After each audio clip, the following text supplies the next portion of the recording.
දැන් තේරුණාද? ඔව්. තේරුන්නේ නැහැ. තාම තේරුන්නේ නැහැ. මොකක්ද අවුල?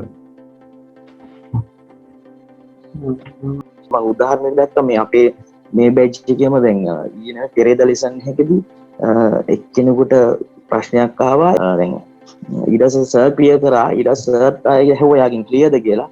ඒත් එතකොටදී එයා දුන්න උත්තරේට සර් දැනගත්තා එයාට තාම ක්ලියර් වෙලා නැහැ. ඒ වගේ තමයි. ඒ කියන්නේ ස්ටුඩන්ට්ව දැනගන්න ඕනේ සර් කෙනෙක් වුණාම එයාට තේරෙනවා මෙතන ඉන්න කොහොමද කට්ටිය. දැන් ඒ වගේ හැකියාවක් තියෙනවා සර්. කිසිම මේ 5000 නෙමෙයි මම හිතන්නේ මේක රුපියල් 50000ක විතර කෝස් එකක්. සර්ගෙන් මේ ක්ලාස් එකේ විතරයි මම දැක්කේ ඩිසිප්ලින් එක බලෙන් හරි කරවන්නේ. ඇයි සිස්ටම් එකක් වල තියෙන බලෙන් කරවන්නේ. මොකද මම නොයෙකුත් සබ්ජෙක්ට් වලදී මේ වගේ Zoom මීටින් වලට මම සම්බන්ධ වෙලා තියෙනවා සැහැන්න. ඇත්තට දැන් අපි දැන් කවුරු ලෙසන් එක දෙන කෙනෙක් ස්ටුඩන්ට්ස් ලාට කියන ඒගොල්ලන්ගේ ඩිසිප්ලින් හදන්න ඕනේ කියන.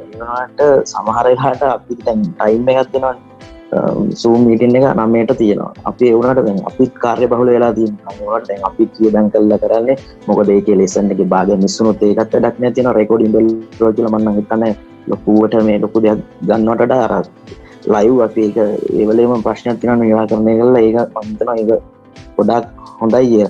දැන් අපි ඒ වගේ වෙලාවකදී මහන්සියලා අපි ඒ ටයිම් වලට එලා සමහර ඒවා තියෙනවා දැන් 9ට පටන් ගන්න 10ට පටන් ගන්න. ඇත්තටම සර් දැන් ලෙක්චර් කෙනෙක් වුණා ලෙක්චර්ගේ ඩිසිප්ලින් එකක් තියෙනවා ළමයින්ට ඇඩ්වයිස් කරන්න ඉස්සෙල්ලා. ඇත්තටම සර්ගෙන් මම දැකපු දෙයක් තමයි ඒක. අනිවාර්යෙන් 9යි කාලෙද 9ද කිව්වොත් අනිවාර්යෙන් Zoom එක පටන් ගන්නවා.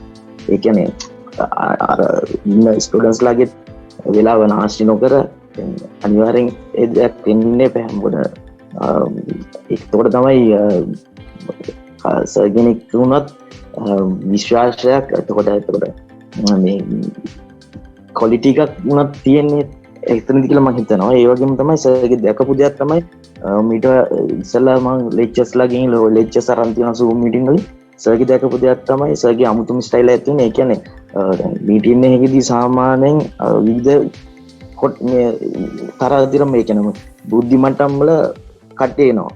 මොකද එහෙම බැලුවොත් එහෙම ඒ කියන්නේ මම ගත්තත් මේ බයිනරි කියන එක මම ලුකුවට කරලා නැහැ. මේ දැන් කීපයකට ජොයින්ට් වුණා. ඒ මට අවශ්‍ය දේ ගන්න බෑ. මම දන්නවා ඒක මම එතනදී ඉතින් ඉදිරියටත් ගිහිල්ලා වැඩක් නැහැ. මොකද මට හරි මේ කියන්නේ ඩීටේල් ටික ඉන්නේ නැත්නම් ඒක මට තේරුමුකුත් නැහැ. මොකද මම වැය කරන කාලයත් අපරාධේ කියලා දේ තමයි සර්ගේ වීඩියෝ එකක් දැක්කට පස්සේ තමයි ඒක දැක්කේ. මොකද සර්ගේ තියෙන මේ වීඩියෝ ඒ වලදී දැන් සර් කතා කරන විදිහට මම උදාහරණයක් දැක්කා. මේ අපේ මේ බැච් එකේම දැන් ඊන පෙරේද ලෙසන් එකකදී එක්කෙනෙකුට ප්‍රශ්නයක් ආවා. ඒත් සර් දන්නවා එයාම කිව්වා සර්ට ක්ලියර් නෑ කියලා.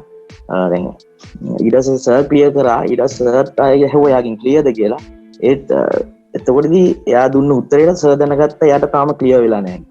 ඒ වගේ තමයි. ඒ කියන්නේ ස්ටුඩන්ට්ව දැනගන්න ඕනේ සර් කෙනෙක් වුණාම එයාට තේරෙනවා මෙතන ඉන්න කොහොමද කට්ටිය. දැන් ඒ වගේ හැකියාවක් තියෙනවා සර්ට. දැන් අපිත් ඒ කතා කරනවා සර් දන්නවා මෙයාට තේරුණාද නැද්ද මේක නිකන් අර නිකමටද කිව්වේ තේරුණා කියලා. ඉතින් ඇත්තටම මේ කියන්නේ පොදුවේ ගත්තොත් හැමෝටම තේරෙන විදිහට ඉතාලම සරලව මේ ලොකු කතන්දර නැතුව සරලව කියලා දුන්නා. බොහොම ස්තුතියි සර්. මේ සර්ත් එක්ක ඉස්සරහටත් අපි වැඩ කටයුතු කරගෙන යන්න මම බලාපොරොත්තු වෙනවා. ඒ වගේම තව නවක කට්ටිය ඉන්නවා නම් ඇත්තටම මේ බයිනර් කැම්පස් එක රෙකමන්ඩ් කරනවා. thank you sir. ඇත්තටම සර්ගේ හැම කියන්නේ එක්සාම්පල් අපිට කියලා දෙන හැටි ඒකේ රික්ස් එක මොනවාද හැම දෙයක්ම 100%ක්ම හොඳයි. මොකද හේතුව මේ මම කියන්නේ ඔය හැමෝම වගේම මමත් ඔය කරලා රොස්ටලා ඒ සේරම වෙලා තියෙනවා. එතකොට බයිනරි ක්ලාස් වලට මම හිතන්නේ මම රික්වෙස්ට් කරලා ඇති 4-5කට වඩා රික්වෙස්ට් කරලා මට සැටිස්ෆුන්නේ නැහැ. හැබැයි මම සර්ගේ බැලුවේ එක වීඩියෝ එකයි. එක වීඩියෝ එකයි බැලුවේ. එක වීඩියෝ එක බැලුවා. ඒකේ නම්බරේ තිබ්බා. මට සැටිස්ෆුල් වුණා. කතා කරලා සල්ලි දැම්මා. ඔය හේතුව මේ ඉම්ප්‍රෙෂන් එක මාර එකක්. ඔක මේ හැමදැනම වංචාවට ඉන්නේ. ඒකට ඒ සර් දෙන ඉම්ප්‍රෙෂන් එක කතා කරන්න හැටි මට ටක් ගාලා නිකන් මිත්‍රයට ආව මේක හොඳ නැක් කියලා. ඒක දැම්ම ඒක කිසිම මේ 5000 නෙමෙයි මම හිතන්නේ මේක රුපියල් 50000ක විතර කෝස් එකක්. ඒක ඉතින් නම් කියන්න ඕනේ රුපියල් 35000 25,000යි කියලා ප්‍රොසෙස් තියෙනවා. ඉතින් ඒවට රෙජිස්ටර් වුණා සල්ලි දැම්මේ නැහැ. මොකෝ සැටිස් නැහැ. ඒ කියන දේවල් හිතනවා මේක මුදල් බලාගෙන කරන එකක් කියලා. ඒත් සර් කරපු විදිහයි අපිට කතා කරපු විදිහයි එක්ක බලනවා මේකට සේවාවක්. මේ 5000 කියන එක නිකන් සිම්පල්. ඉතින් ඒකට thank you. අපි සර් එක්ක ඉස්සරහට ඉන්නවා වැඩ කරනවා. අපි පාරණ වැරදි අපේ වැරදි අපි ගොඩක් කරලා තියෙනවා මේ බයිනරි එක්ක ගොඩක් වැරදි කරලා තියෙනවා. ඉතින් ඒ ටික ඇත්තටම හදාගෙන මනස පාලනය කරගෙන ඒත් එක්ක කරා නම් කිසිම විදිහට අපිට වරදින විදියක් නැහැ. වැරදුනොත් වැරදින අපේ වැරදෙන් තමයි. ඉතින් ඒක ගැන අපි දැනුවත් කරලා බොහොම ස්තුතියි. අපි සර්ට් එකේ ඉදිරියට ඕන දෙයකට අපි සහභාගී වෙලා වැඩ කටයුතු කරන්න බලාගෙන ඉන්නවා. Thank you very much.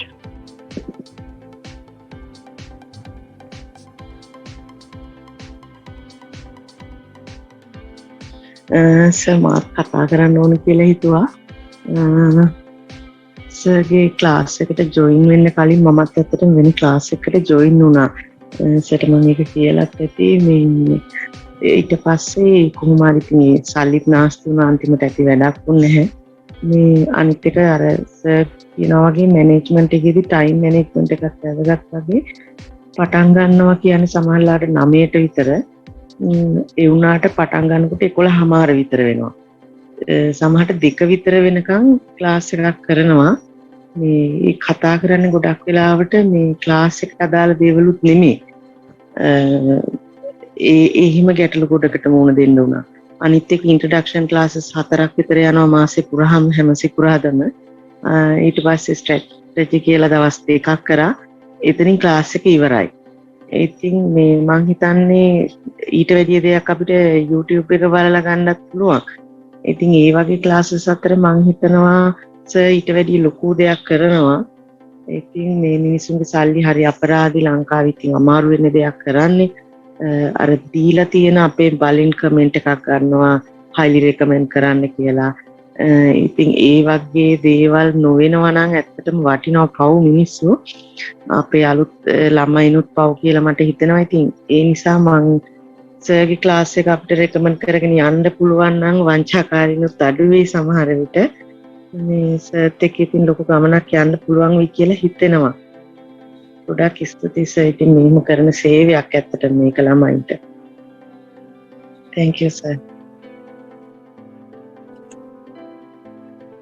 මටත් පොඩි දෙයක් කියන්න දෙනවා. මම අර අයියත් එක්කත් කතා කරානේ කලින්. මමත් අර කෙන්ඩත් කලින් මම කිව්වනේ මමත් ක්ලාස් ගියා තමයි නේතුනේ. ඒ වුණාට මට දෙයක් දැක්කේ මේ ට්‍රේඩින් කියන එක ඩිසිප්ලින් කියන එක අනිවාර්යෙන් තියෙන්න ඕනේ. ඒක අනිවාර්යෙන් තියෙන්න ඕනේ. ඒක නැත්තම් අපි මොන ක්ලාස් ගියත් අපිට කරන්න බෑ. එක පළවෙනි. ඒ වුණාට සර්ගෙන් මේ ක්ලාස් එකේ විතරයි මම දැක්කේ ඩිසිප්ලින් එක බලෙන් හරි කරවන්නේ. ඇයි සිස්ටම් එකක් වල තියෙන බලෙන් කරවන්නේ.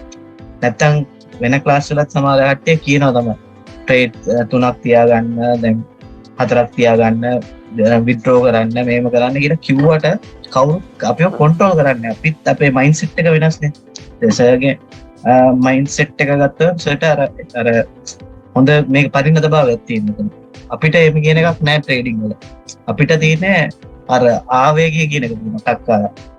අරක කන්ට්‍රෝල් කරන්න විදියක් නෑ. ඒ වුණාට අර සර්ගේ අර ට්‍රේනින් මැනේජ්මන්ට් එකයි අපි ප්‍රැක්ටිස් කරලා මොන අර ස්ට්‍රැටජි එකද අපිට හරියන්නේ කියන එක හරියටම මේකේ අපිටම තේරුම් ගන්න අපි මොනවද කරන්න ඕනේ. ඒක මම දැක්කා එතන. අර එහෙනම් අපි දන්නවා අපි ප්‍රැක්ටිස් කරන එකෙන් අපි කරන්න පුළුවන්.